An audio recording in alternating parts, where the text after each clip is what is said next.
to the Ask Historians podcast.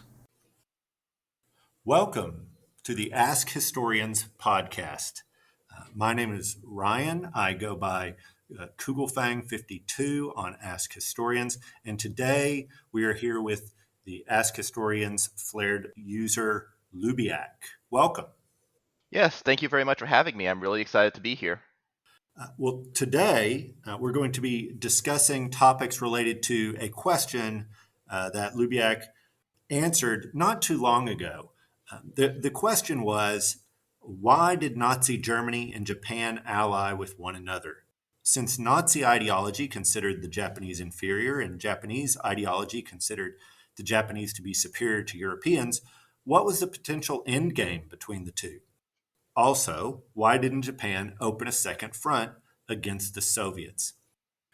So that's the question that Lubyak answered. But before we get to their answer, I want to ask you, what drew you to this question? Well, I've always been very fascinated by Imperial Japan. I feel that their Imperial Japan kind of defies a lot of the conventions that we expect of the Axis powers in World War II. The stereotype is always that the Axis powers are these unitary dictatorships.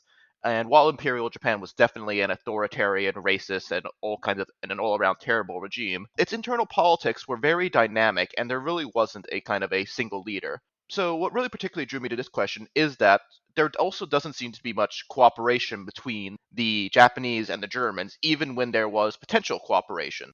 And I think a lot of people do wonder about that. So I felt that this was a great time to not only explain that particular reasoning, but also to kind of delve a little deeper into Imperial Japanese politics and kind of explain what is going on in Tokyo and what the world looks like from Tokyo's point of view during this entire period of time. Because if there's one thing that is definitely true about most people when they're learning, especially with most of Reddit's audience when they're learning about history, it's that they tend to learn very much from an American or European point of view. So I like trying to reframe things to ask the question, what did all of this look like from Japan? What was Japanese leadership thinking? What were their concerns? That's fascinating. I'm glad that you are able to and willing to go into that to add some nuance to our understanding and differentiate between the different authoritarian regimes rather than see them as one similar or homogenous kind of set. So you decided to answer this question, and you referred to a previous answer which got to the first of the two questions. You also focused on the Japanese side of things due to your own expertise, which you just explained. So based on all this, explain to us, help us out. When did the Germans and Japanese actually ally, and what were the internal politics which shaped decision-making about alliances and foreign policy in Japan? All right, so the first thing I'm going to put out is, of course, just restating that little disclaimer that the reasons for why Germany sought an alliance with Japan are, of course, very different, and the point of view from Berlin is going to be shaped by very different factors. And my discussion here is almost going to be entirely focused on the Japanese perspective. But the first thing I want to do is I just want to lay out a quick timeline of some key events for this entire period of time that will be good to keep in mind, just so we have a idea of when things are happening in course. So I think the first major thing that needs to be just put in context is that in July of 1936, you have the Anti-Comintern Pact signed between Germany and Japan. Later on, about a year later, in July of 1937, you have the Marco Polo Bridge incident, which is the outbreak of the Second Sino-Japanese War. A few years after that, in August of 1939, you have the Molotov-Ribbentrop Pact, which is the treaty of non-aggression between the Soviet Union and Nazi Germany. And this is important, we will be circling back to this later. In around mid-1939, you have the Nomenhan Incident, also known as the Battle of Khalkhin Gol. And that's a very important event for discussion of Japan's decision to not open a second front that I'll definitely circle back to later. But after that, in September of 1940, you have the Tripartite Pact, which is the official, formal military alliance between Nazi Germany, Imperial Japan, Fascist Italy, and they're officially creating what we now know of as the Axis. And then interestingly, in April of 1941, you have the Soviet-Japanese Neutrality Pact, and a few months later, in June of that same year, you have Operation Barbarossa, the German invasion of the Soviet Union.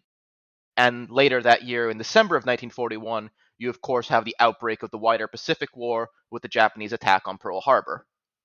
So now that we've got that chronological context in place, I want to kind of dive a little bit more into what Japanese politics looked like at this point in time.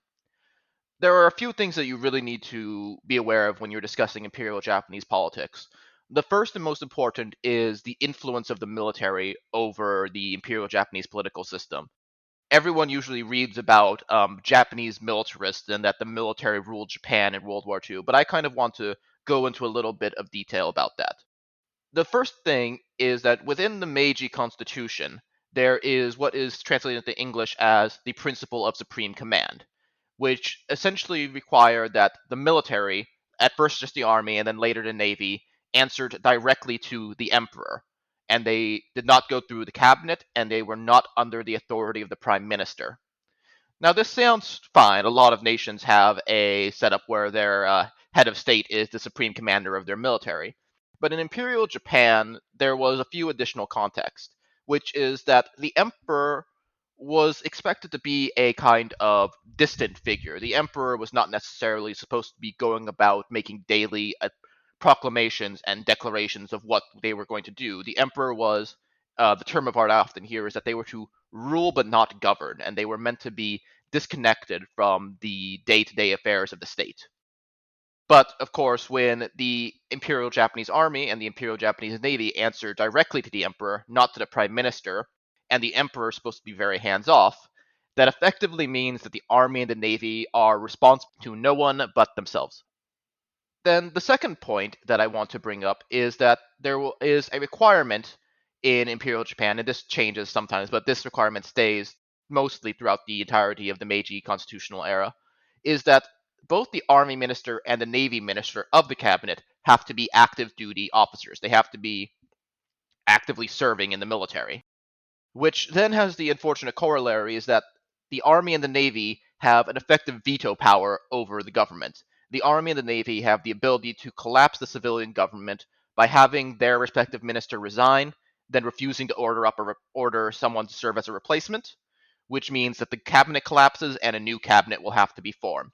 Now, I could go on for a long time about the intricacies of how all this works within Imperial Japan, but I think that suffices context for now.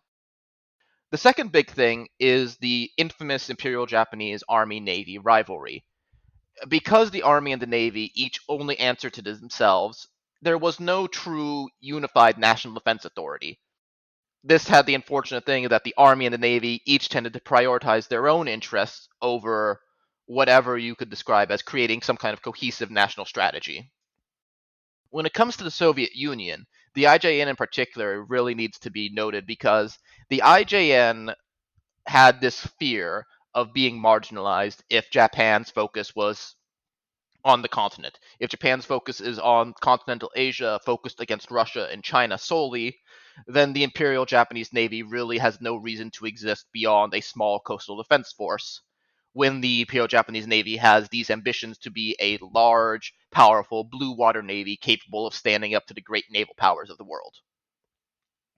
And finally, and while this does not occur until about midway through the period we're talking about, I feel that though this is perhaps the most important piece of context for all of Imperial Japan's actions in the late 1930s and the early 1940s, and that is the war in China. If I were to try to sum up my thoughts on Imperial Japan in the lead up to World War II in one word, in one sentence, it would be that Imperial Japanese policy was highly reactive, driven almost entirely by the needs of the war in China, and particularly attempts to end the war in China in a manner satisfactory to Japan. Not only was the war tying down a significant portion of the Imperial Army, it was consuming vast amounts of resources that were needed for other projects, and also it was deeply souring relations between Japan, the United States, and the rest of the West. So, in terms of overall context, I think that's really what that kind of sums up what the world looks like from Tokyo's point of view as we move into the consideration of the tripartite pact and Japan's relations with the Soviet Union, even as Germany prepares to invade. Okay, thank you. So we see that there's a lot of internal politicking, power play between the Navy and the Army in Japan, and that they want to solve this problem of the ongoing war in China, resolve it in a way that's acceptable. But why Germany, right? Why did they determine that Germany was the ally that they should have? Was it just that they had the same enemies? What was going on there?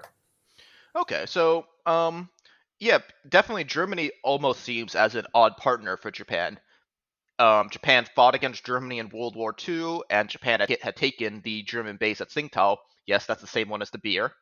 Um, and the Kaiser famously said something. I'm probably paraphrasing, but he basically said something that the loss of Tsingtao to the Japanese was a greater shame for Germany than the fall of Berlin to the Russians would have been. And additionally, in the interwar period in the 20s and the 30s, Germany was very heavily involved in China as a partner for Chiang Kai-shek's nationalist regime there. The Germans trained divisions of the Kuomintang Central Army that would end up being the elite corps. So it definitely seems as an odd pairing. But I would say that the primary driving motivation was less ideological, in that while they definitely shared some similar points of view in terms, if I am to bring in some international relations terminology, both Germany and Japan in the late 1930s would be qualified as revisionist powers. They are dissatisfied with the current international system and they wish to change it in a manner that would be more acceptable to them.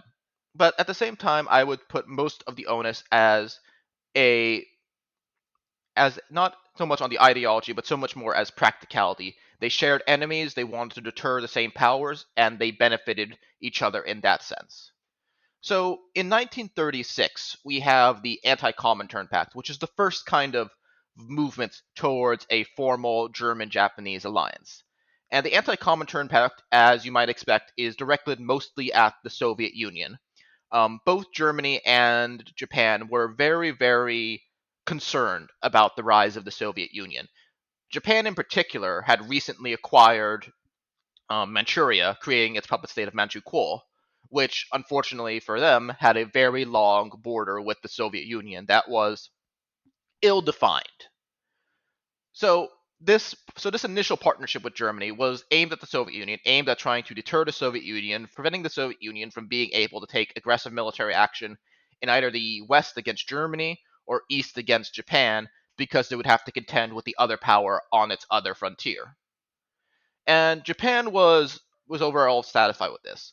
But in 1939, there was a huge shock to the system in the form of the Molotov-Ribbentrop Pact, which committed both Germany and the Soviet Union to a mutual non-aggression against each other.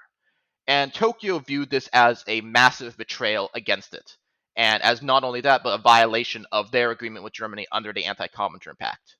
Now, this betrayal, from Tokyo's point of view, really could not have come at a worse time for Tokyo, since the world situation had changed between 1936 and 1939, namely in the outbreak of the Second Sino-Japanese War, which saw the vast portions of the Japanese army tied down in China, unable to respond to a threat from the Soviet Union, and the Soviet Union had felt much more confident and bellicose in its policy. And additionally, throughout this, right before this, you have the Nomenhan Incident, which is a huge moment of crisis for Japan. Not only has it seen a portion of the Imperial Japanese Army defeated, it also can no longer rely on Germany to try and counterbalance the Soviets in the West. So Japan begins to try to find a way to prevent the Soviet Union from acting aggressively to it, and begins to take on a more conciliatory attitude towards the Soviet Union. There's a bit of a Russo-Japanese détente. There are some treaties signed to resolve some lingering questions, and this ultimately culminates in the Russo-Japanese Non-Aggression Pact later on. But of course, we're talking about the late 1930s and the early 1940s, and the world situation in this period is anything but stable. Because in 1939 and 1940, there was a dramatic shift in the global situation, which is the outbreak of the war in Europe. And more importantly, an outbreak of a war that sees Germany seemingly victorious. Germany not only defeats Poland relatively quickly, but it also overruns, from Japan's point of view, it overruns France and the Low Countries, including the Netherlands. And both France and the Low Countries have significant colonial possessions in East Asia. France has Indochina, which is Vietnam, Laos, and Cambodia, and the Dutch have the Dutch East Indies, modern day Indonesia. And both of these territories contain resources that Japanese really want to be able to access. More importantly, the collapse of the Europeans in their homeland means that Britain as well is isolated and focused on its own defense of its home islands against Germany. And this all leaves the European colonies in the south looking very vulnerable. And this especially ties back into Nomenhan, which we will definitely talk about more later. And this changing situation in Europe means that Japan finds itself suddenly at a strong advantage, and these European colonies to the south are suddenly a much more tempting target. And the army in particular was very, very keen to try to take advantage of this. The army was very keen to take advantage of this newfound vulnerability of the European colonies. There are multiple reasons for why they wanted this. There is the resource question, which is that they wanted to go out and try to acquire the resources of Indochina and the Dutch East Indies for Japan. But it also comes back to the war in China. The Japanese perspective was that China is perpetually on the brink of collapse, and that the only reason it is being propped up is that it is receiving supplies from outside China, be that from the Soviet Union, be that from the United States and Britain. So the Japanese really want to try and isolate China from external supply. The Imperial Japanese Navy is able to control the waterways. Japan is able to seize most of the major ports in which supplies could enter, but there were still railroads through French Indochina leading into China. And the Japanese, in addition, they wanted to try and cut off the remaining sources of the supply. But this is not to say that there was complete agreement within Japan over the formal alliance with Germany in the Tripartite Pact. The Army and the Navy were very much at odds over this. The Army very much wanted an alliance with Germany. They felt that an alliance with Germany would enable Japan to take advantage of the vulnerable colonies in the South and the vulnerable European colonies in the South, and would also serve to deter the United States from any involvement. The Navy, on the other hand, felt that any attempt to move south against the European colonies would inherently mean war with the United States, which surprisingly, the Navy was very opposed to. The Navy was not at all confident about its ability to go to war with the United States at this point in time.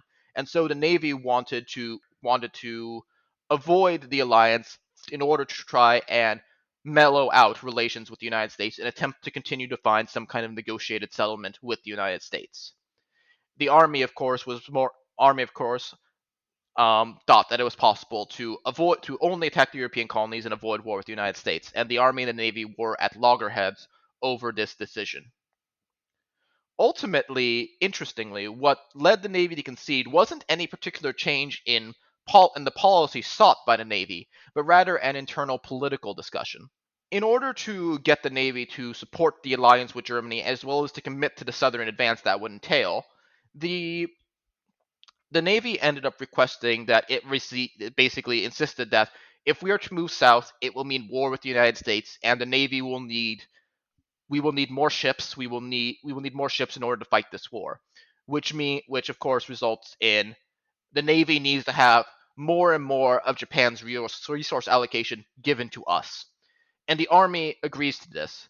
If we're looking in terms of shares of Japan's steel output, the Navy's share almost doubles, which not only drains steel from the civilian sector, but also the Army gives up a portion of its steel allocation to the Navy, which from the Navy's point of view is a huge gain in its internal political considerations. So, in terms of internal Japanese politics, that's kind of the situation we have when it comes to the formal alliance with Germany. Within Japan, we are seeing a bit of a back and forth between the Army and the Navy to get one to agree to it.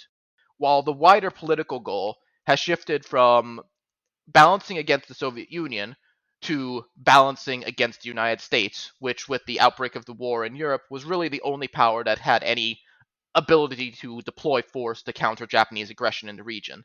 So that's kind of the ultimate road, the whistle stop tour of the road that leads to the German-Japanese alliance. It's heavily aimed at keep the United States from being involved in the war by threatening it with a two-front war against Japan in the Pacific and war against Germany in the Atlantic and in Europe. Okay, so thank you. Yeah, it seems clear that that a lot of the internal politics mattered for shifting Japanese attention to the United States, and as you said, trying to either keep them out of the war or keep them at least marginalized. So there were also points of tension that you pointed out between Japan and its German ally. Times when that alliance seemed to work as the Japanese wanted it to, and then other times when the results were less clear. How close during the period when they were more focused on the Soviet Union, how close was Japan to war with the Soviet Union, uh, especially maybe before some of the pacts or during that period when Germany and the USSR had the Molotov-Ribbentrop Pact? All right, so the Imperial Japanese Army in particular, was always focused on the potential for war with the Soviet Union. The army viewed the Soviet Union as Japan's existential threat, and that war with the Soviet Union was inevitable in a certain way, and that Japan needed to be modernized and prepared for this massive war with the Soviet Union. However, despite this, many of the same officials within the army who were very much pro war with the Soviet Union were also pushing for a more cautious policy towards the Soviet Union. Not because even though they wanted war later. They wanted time to prepare. So, as much as there was a great deal of tension between Japan and the Soviet Union, especially in along the Manchurian border, there was always a desire to postpone the outbreak of the war so that Japan would have more time to be more ready for the sheer scale of the conflict that was about to come. Now, as part of this, one of the most important things to talk about is the Russo-Japanese Border War, which is a series of conflicts along the various borders of Manchuria between the Japanese and the Soviet Union that really built up to almost representing a undeclared war. Early on, relatively small conflicts. You have a border clash over some islands in the Amur River, deciding where the channel goes on, and perhaps more interestingly, you have an engagement at what is called Changkufeng, which is a series of hills along the border. And during this, we begin to see a very interesting interplay between the Japanese and the Soviet Union as to how they're interacting, and how this is affected not only by the relationship between the Imperial Japanese Army and its own government, but also what Imperial Japanese policy towards the Soviet Union is. I'm not going to get too much into depth on the issues of the infamous Army's proclivity towards acting aggressively in defiance of their own orders, but suffice it to say that within the Army there were officers who were very much interested in striking an aggressive tone towards the Soviet Union, even if that risked war, against officers who tended to be in higher leadership positions in Tokyo, who were trying to find ways to soothe tensions and prevent these border incidents from escalating to an all-out war. And perhaps the most important of all of these is the Nomenhan Incident, or the Battle of Khalkhin Gol, as it's sometimes known. Nomenhan is the Japanese name. Khalkhin Gol, I believe, is the Russian name. Now, this is a really interesting conflict, not only because on the Soviet side you have a commander who would go on to become very famous, a certain General Zhukov, who some people might have heard of. It also really represents Japan a huge shift in their preconceptions of what their relationships towards the Soviet Union and what threat Japan could pose to the Soviet Union and vice versa are. At the Nomenhan Incident, you have an Imperial Japanese Army division effectively commit itself to a total offensive against what they view as a Soviet incursion across the border. And what results is a severe mauling and almost total destruction of that army division by a massive Soviet counterattack. And to the Japanese, this really shook their conceptions of what the Soviet Union was capable of. The Japanese had believed that the Soviet Union would not be able to deploy so many forces to the Far East, it wouldn't be able to logistically support as much of an army, and that the Japanese army could overcome the Red Army. Nomenhan really changed this. Nomenhan stressed to the Japanese that that they were at a colossal material and logistical disadvantage when compared to the Soviet Union.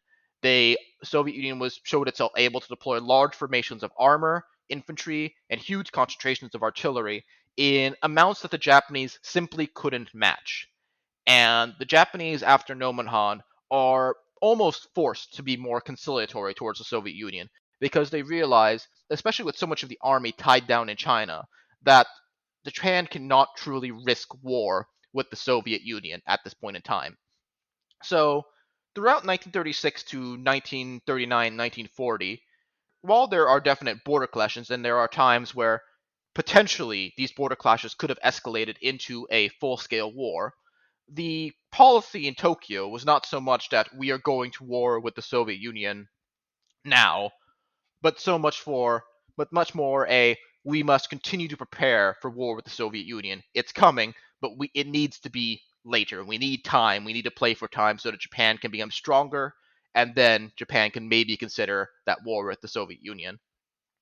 So really, this is what leads up to the Soviet-Japanese Neutrality Pact. Japan needs to neutralize the threat to its northern frontier, especially as the war in China continues to drag on and Japan prepares to move south against the European colonies. If Japan is going to commit its forces even more to operations far from the Soviet-Japanese border, it needs to be able to rest secure that the Soviets are not going to come storming over the border to take advantage of that weakness. And that's kind of the situation we are in when the Germans roll over the border in Operation Barbarossa. Okay, so as you just stated, ultimately, while Japan is trying to balance, all of these issues, Germany does strike the Soviet Union and seems to strike a quite heavy blow against the Soviet Union. Why didn't Japan determine that maybe it was a little early, but with Germany going in, now was the time for Japan to strike and perhaps eliminate this threat that they thought they would have to fight at some point?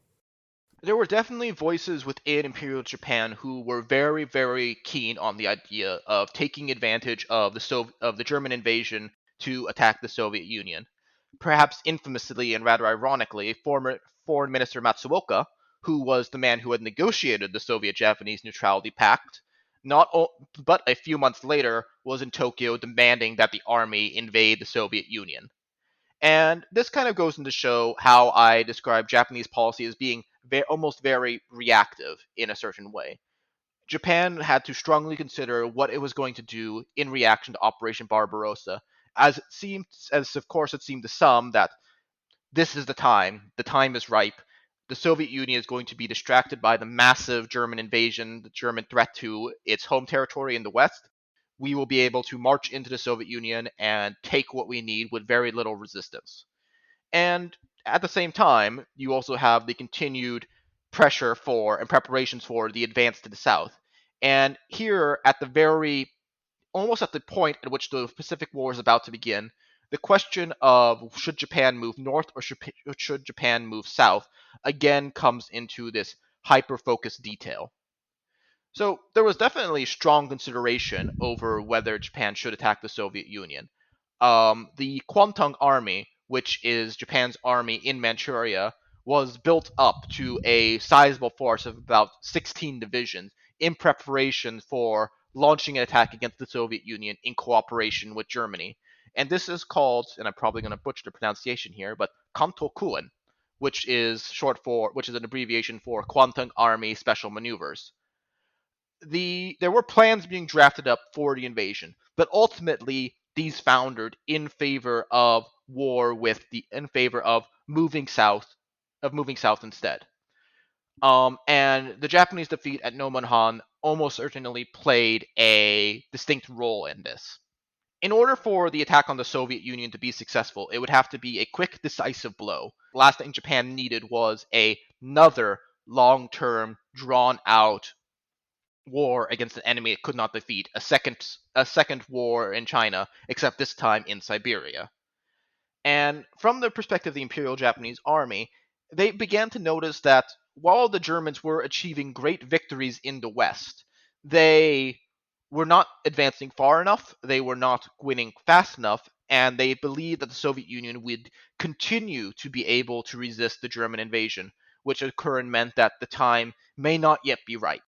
So the army eventually settled on a policy of waiting and seeing in the north. They would continue to wait and see for the outcome of what German operations against the Soviet Union would look like. Perhaps if the Soviet Union completely collapsed, the Japanese would be able to go in and mop up and take what they wanted. But until that happened, until they could be absolutely certain that the Soviet Union had collapsed and was really no longer a threat to them, they had already committed themselves to an advance to the south and the seizing excuse me and seizing the resources there and moving and attacking there. So ultimately, while there was consideration of taking advantage of Barbarossa, it foundered on the needs of the war in China to move south, take the resources there, isolate China in the south, as well as certain fears about Japan's ability to prosecute a war against the Soviet Union.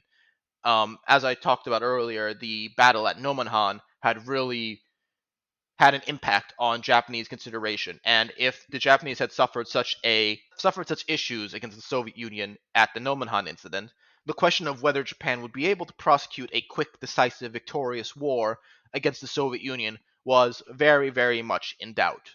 And so ultimately, that is what led to Japan's decision to move south into the European territories and ultimately to war against the United States, even as their supposed ally was pushing deep into the Soviet Union, and from what I understand, trying to get Japan to attack north into the Soviet Union.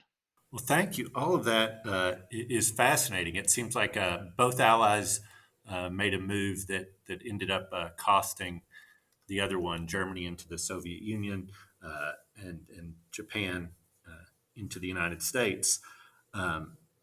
So, what's a takeaway from this? What this clear, more nuanced understanding of Japan's choices, internal politics, and pressures.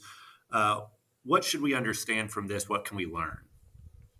So I think there are a few things we can definitely take away, some of which are much more focused on this particular area, and some which go into a wider understanding of Imperial Japan as a whole. Perhaps the most important one is that I hope that this has kind of helped to demonstrate how the alliance between Germany and Japan was really much one of convenience, where they were attempting to deter or face the relatively safe enemies.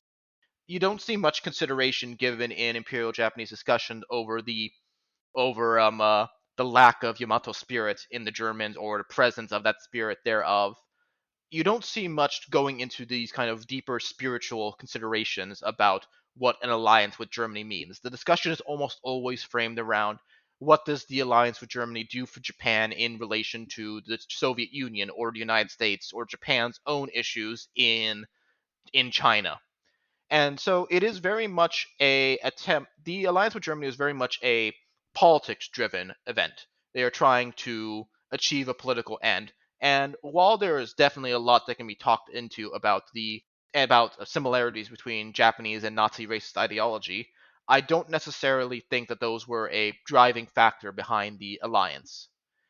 And when it comes to the second front against the Soviet Union, I think a lot of the issue basically remains with the Japanese had recently been severely defeated by the Soviet Union and did not want to be tied down by another war, another long drawn out war against the continental enemy. And they were much more interested in trying to bring the China war to an end by expanding operations in the south against the European colonies. And I hope that taken together, both of these kind of help to illustrate the reactiveness of Imperial Japanese policy in the late 1930s. Japan is very much constantly trying to react to major shifts in the world stage, often even derailing some of its own more proactive ideas about what it should do in terms of its need to react not to the war in China, to the developments in Europe. It's constantly shifting and trying to change what its policy is in an attempt to keep up with this changing world around it. And I think that is probably the big takeaway that I would ask for here.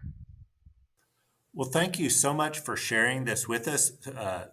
Thank you very much also for the listeners of the Ask Historians podcast. And we hope that you'll listen to what we have coming in the future as well. Thank you very much, Lubyak. Thank you.